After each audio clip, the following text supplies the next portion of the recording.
Hey guys, how you doing?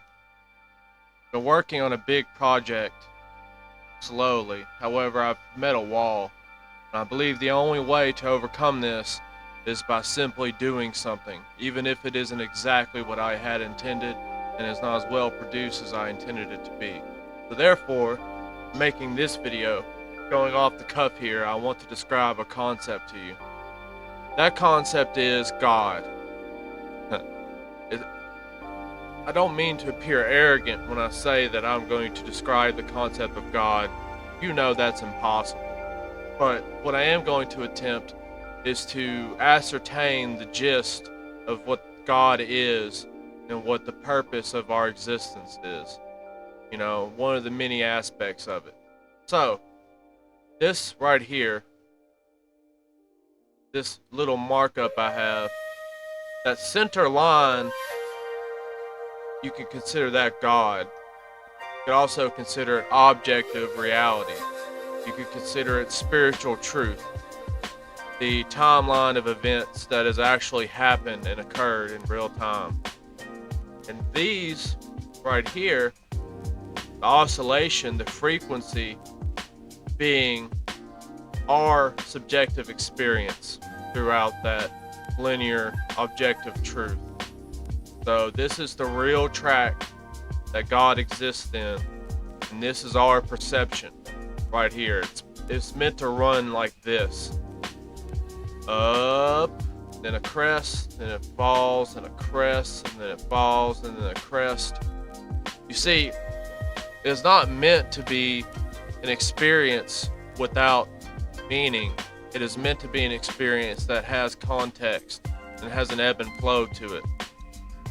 I believe that when we return to the way things are meant to be, this is how we will perceive it. Because otherwise, it would be as we are now. Because we perceive life, in unawareness the same way. So this is also a representation of our life now. Except, if you see I marked these lines on the timeline here, you can call this our lives, reincarnation, or experiences in time. These lines right here that cut into the ebb and flow of objective reality. Well, what's essentially happening here is that these lines right here that cut through objective reality, through the ebbs and flows in like these skewed ways. But you can notice it doesn't go with the pattern. It doesn't go with the up and down, It doesn't flow with the rest of it. It just cuts through it in an abstract manner, It doesn't look like it would make any sense. That's currently where we are now. So this single line right here that I've drawn is representative of our reality as it stands. Or at least the way that I perceive it. And all that is one of these cut throughs right here. One of these interstitials, like a median point. How do I put it? Like we've gone off into some complete diatribe off of the real path of our objective reality. We have gone skewed away from the essence of the story. And essentially, this here is like a tiny patch. So I'll draw it right here. So this would be this here, okay? And this line here would be like that. The single line in a single offshoot alternative timeline.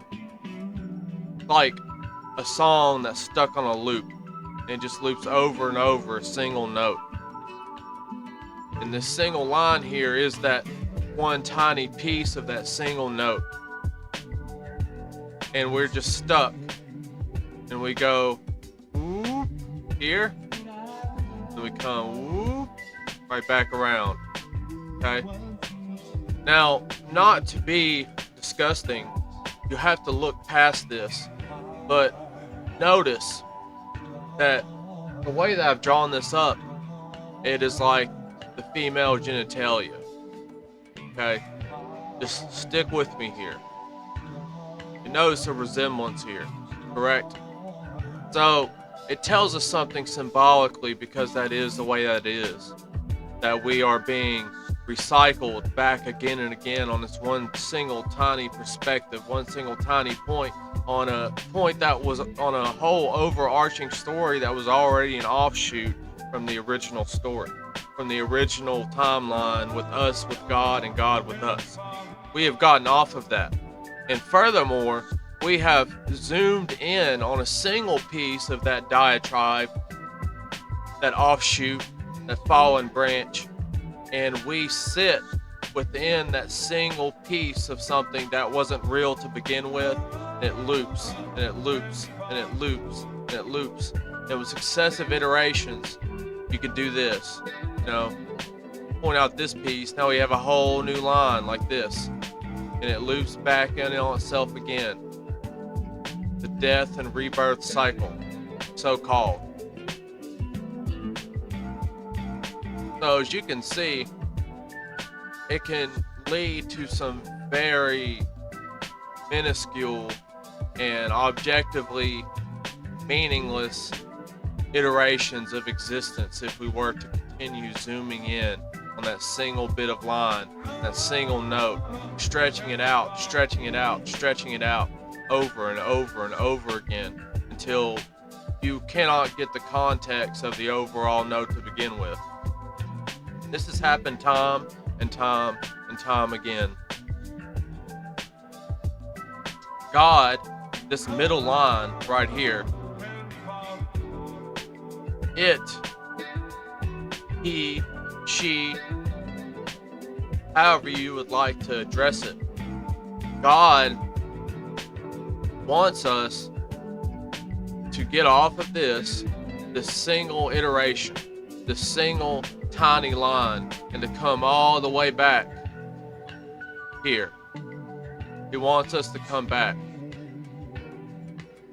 So essentially, our entire lifetime here, this is that single tiny small stretched out contorted part of the note that we are living in, away from the true objective reality.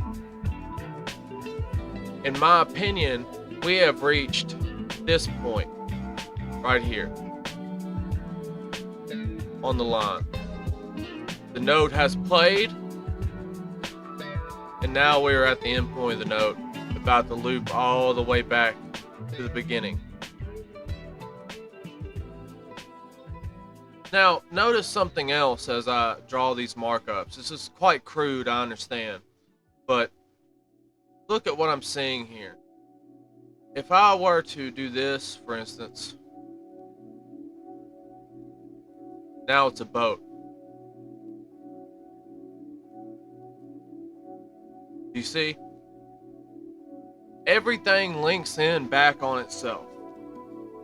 All the symbolic, abstract representations and the spiritual concepts that were given to us through our subjective reality are meant to make us understand the situation that we're in.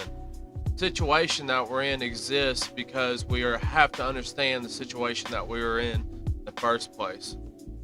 So, considering, like I said before, that where we began with this whole thing was this right here. That's where we began. This offshoot here. This right here. This offshoot is already something that we were never meant to do. Something that we were never meant to fall into. Now, as you can see, there's a falling action through this line. It's like being down in a hole. Okay? So this falling action, this slow curve down through this alternative timeline, leads us into a hole. So we are down here, essentially. Down here at the bottom of the hole. And the reason why the boat analogy and the rebirth and physical birth through a woman analogy is pertinent here is because it's like God doing his best, even from 1,000,000 miles away, to grant us some communication. And the only way that he can communicate is by essentially throwing things or throwing his light, his truth down the well that we have been taken into. Because he's here. God is here on this line. Okay? But you can see it's a cross. The cross, the intersection between our reality and God's reality, right here. That's where he wants us to be. Notice on the markup a lot of times in, Catholicism, they'll have the cross like the circle behind it. And that is essentially, I think, another one of those messages that I was talking about. It's like,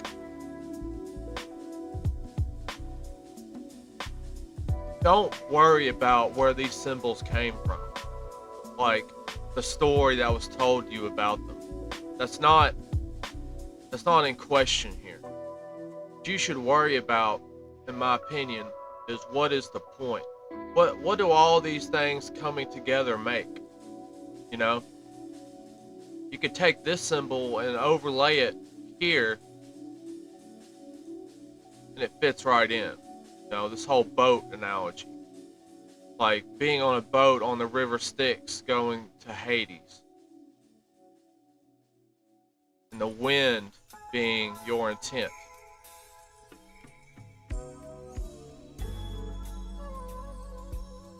It's all about the same thing. I could use many different symbolic analogies to represent this. So we're going to run with the boat analogy for today. The boat as in the vessel that you're inhabiting and the direction that the vessel is headed and your intent for it. Now, a traditional boat, like one that is powered by the winds, by sails,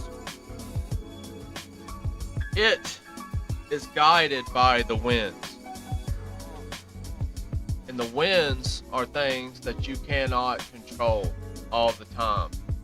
However, you can set your sail in a certain way that it will only catch the wind that you wish it to catch.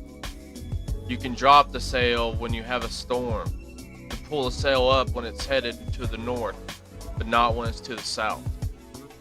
You can choose to deliberate things that are positive for yourself and choose to raise your attention up when things come to a point that you are satisfied with. For instance, if you wish to come back to objective reality and you feel positive things that are leading back in that direction, you can quote unquote put your sail up towards the wind of that and allow your boat to be moved. And when the storm comes, when you're led in the other direction through the wind, you can set your sails down and be dormant. Simply observe. The world as it stands is like a child, unformed yet in the womb. It takes a while before you see the end of your efforts, spiritually and mentally. It has a delay to it, like a reverb on a guitar, or like an echo on a mic.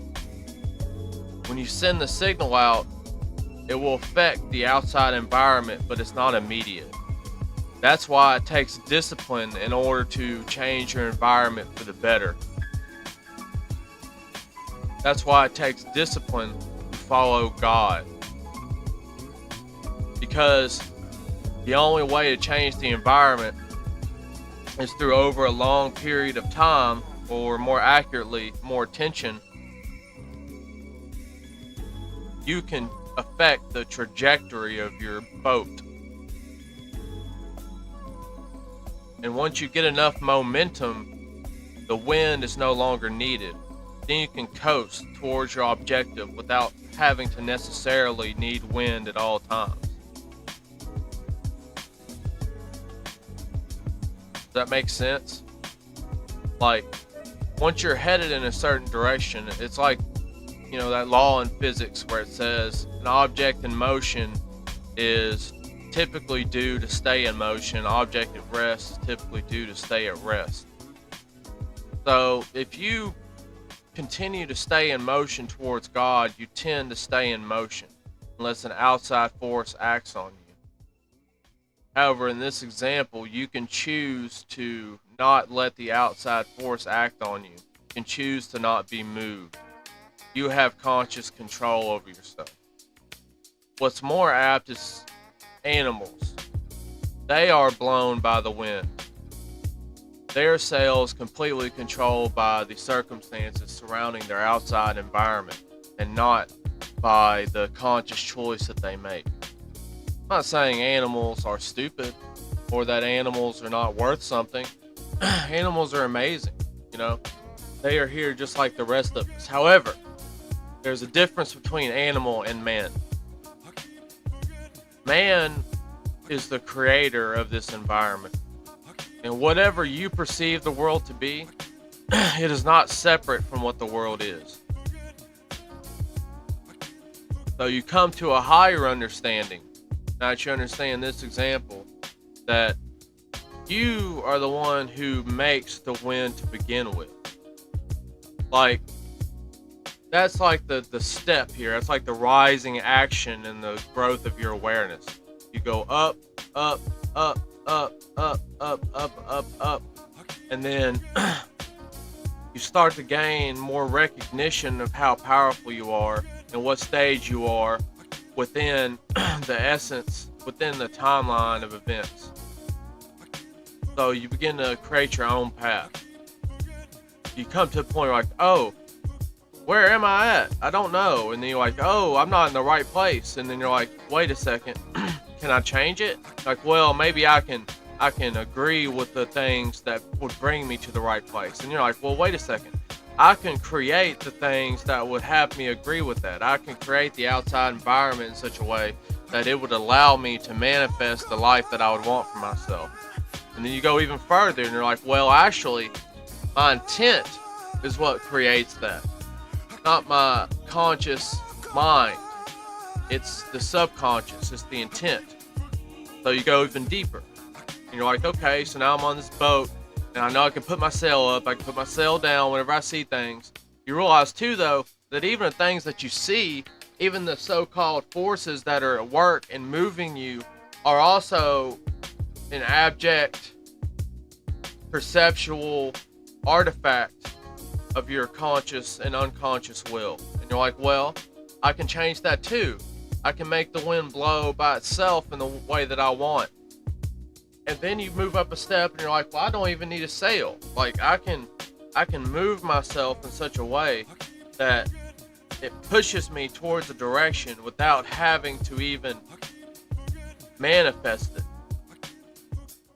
Because if you live your life a certain way and you do things a certain way in your life, you are able to change the environment without the need of being moved by an outside force. Like when you pray to God, what you're praying for essentially is for the winds to change. It's for your mind to change, for your will to change, for your subconscious mind to change. However, must think that it talks about in the Bible that we too are members individually and as a whole of the body of Christ. And Christ is the Son of God. So you just kind of like got to read between the lines there.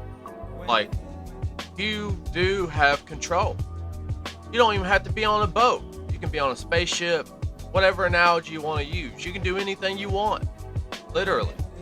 It's just a matter of your attention being paid to it. It's like you're a god and you just don't understand it. There's this concept called like the deaf, blind, and dumb god that fumbles through, the dimensional space without knowing its own power and it leaves destruction in its wake. I think that's a very apt description for how we began in this life. Just blind, dumb, you know, mindless and unaware of our own power, both destructive and constructive. And to make a little markup of what I had before, if you notice this intersecting line, it's like a stitch, right? It's like you have an open wound and you're stitching the open wound together and bringing it back in. You know, you're closing the rift. The rift, the inside space being the separation between yourself and God. So it tells us another thing, that this whole process is like the healing of the rift between ourselves and God. And the rift that was created is because we at some point either no longer believed that God loved us, or did not believe that we should have the responsibility over our own reality. We shouldn't have our own free will. And so we created this fictional timeline, this fictional character that we could give our own free will up to make the decisions for us. But that fictional character essentially was the manifestation of our will and our immaturity through not wanting to have our free will in the first place. So it's colored by that essence to begin with. And that's why it is the way that it is. Because if the thing that we made to control us was made of the feeling that we had when we rebelled against God, then that is the actions that it would take. And if we were to change our perception and give our attention towards things that go up towards God, we can change that force within our lives. And as you go higher, like I said, that push your hand through the proverbial illusion of that control, like the chains come off, you know, like the handcuffs come off of you. Like, you are able to essentially understand, like in the Wizard of Oz, that the person who's controlling these things all the time was just another man. It was just you. You know, Satan, the outside force, the destroyer, whatever you want to call it, that's you. Like, you know, you are Satan and you are God in this place. Like, it's just a part of yourself that you have to let go. Like, it's the culmination of that feeling of not wanting to hold responsibility over your own existence. And the only way to get out of that is by accepting that responsibility again.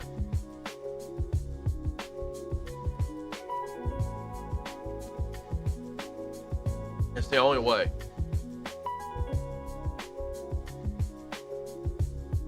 Everything is what you make of it. Well, it's just a short video. You know, I haven't made one in a while. A little meandering, but yeah, just to start. I'll probably make another one here in a little bit. Something different. So yeah. Y'all have a good day. I appreciate you. Thank you.